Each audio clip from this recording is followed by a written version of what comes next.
வணக்கம் dear student.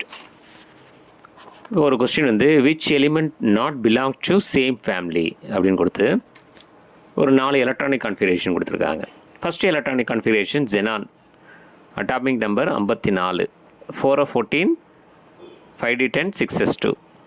So 54 + 14 68, 68 + 10 78 + 2 80. இது வந்து மெர்க்குரி. அடுத்து second one krypton, 4d10, 5s2.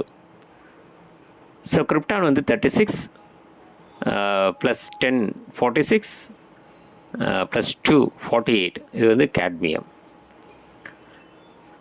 அதுக்கு அடுத்தது தேர்டு விட்ருங்க, லாஸ்ட் ஆப்ஷன் பாருங்கள், ஆர்கான் 3d10, 4s2. ஆர்கான் அப்படிங்கிறது பார்த்திங்கன்னா அட்டாமிக் நம்பர் வந்து 18, ஹீலியம் நியான் ஆர்கானில் 18 + 10 28, 28 + 2 30. இது ஜிங்க். அப்போ ஃபஸ்ட் ஒன் வந்து மெர்க்குரி, செகண்ட் ஒன் வந்து கேட்மியம், லாஸ்ட் ஒன் வந்து ஜிங்க். அப்படின்னா ஜிங்க்கு, கேட்மியம், மெர்க்குரி இது 12வது குரூப்பு, அதுதான் சேம்ஸ். அப்போ நான் 3வது ஆப்ஷனில் இருக்கிற நியான் 3s2 3p5 அப்படின்னு சொன்னீங்கன்னா, ஸோ இது வந்து குளோரின், அட்டாமிக் நம்பர் 17. ஸோ இது வந்து ஹாலஜன்ஸில் வரும், சரிங்களா?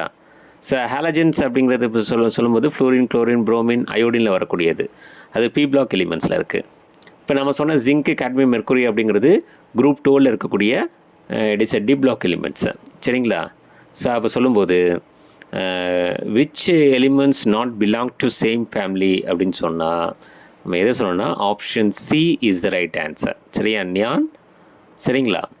Neon 3s2 3p5 is not belong to same family அப்படின்னு சொல்லும்போது இதை எதை நம்ம சொல்லலாம்னா third option neon 3s2 3p5, அதாவது குளோரினை சொல்லலாம். சரிங்களா?